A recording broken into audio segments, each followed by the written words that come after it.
Pinagpalang umaga po sa inyong lahat.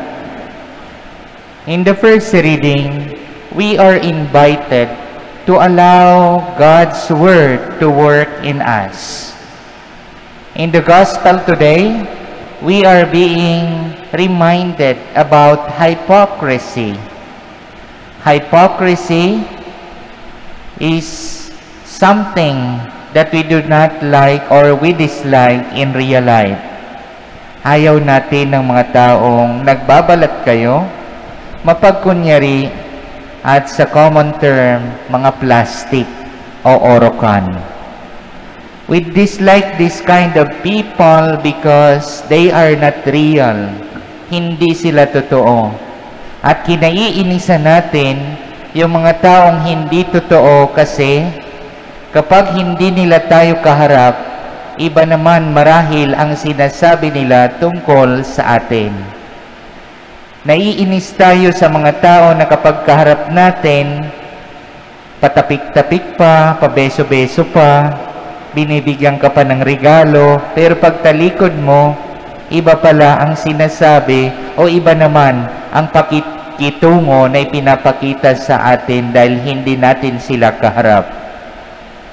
In the Gospel today, Jesus used the word hypocrisy for the religious leaders who tend to show themselves as clean and perfect. However, the inside, he compared it with a tomb. The inside are all disgusting things.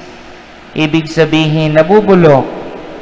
That is why the invitation of today's gospel is to allow God's grace to penetrate within us, and that hypocrisy could be addressed by being humble and by being submissive to God's will and generous. Sa ating buhay, hinihiling sa atin na patuloy tayong magpakumbaba upang maging totoo. Ang pagpapakatotoo po ay pagpapakumbaba. Whether we are vulnerable because we committed sin, we are still pleasing in the eyes of God. Mas madaling pakitunguhan ang taong nagsisisi, ang taong nagpapakumbaba dahil nagkamali, kaysa sa taong nagpipretend na wala silang nagawang pagkakamali at ipinapakita na sila ay righteous. Ipanalangin natin in this Eucharist na sana ibigyan tayo ng Diyos ng lakas ng loob upang ipakita kung ano yung ating natural.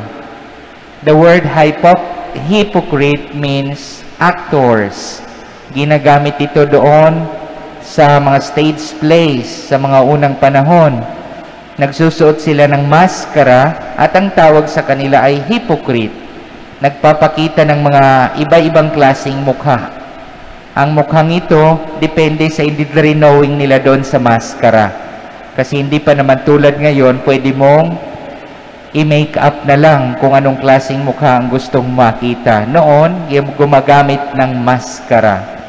Kaya ang pagbabalat kayo ay hindi kinagigiliwan, bagkus kinaiinisan dahil hindi ito ang totoong realidad na dapat nating makita sa bawat isa.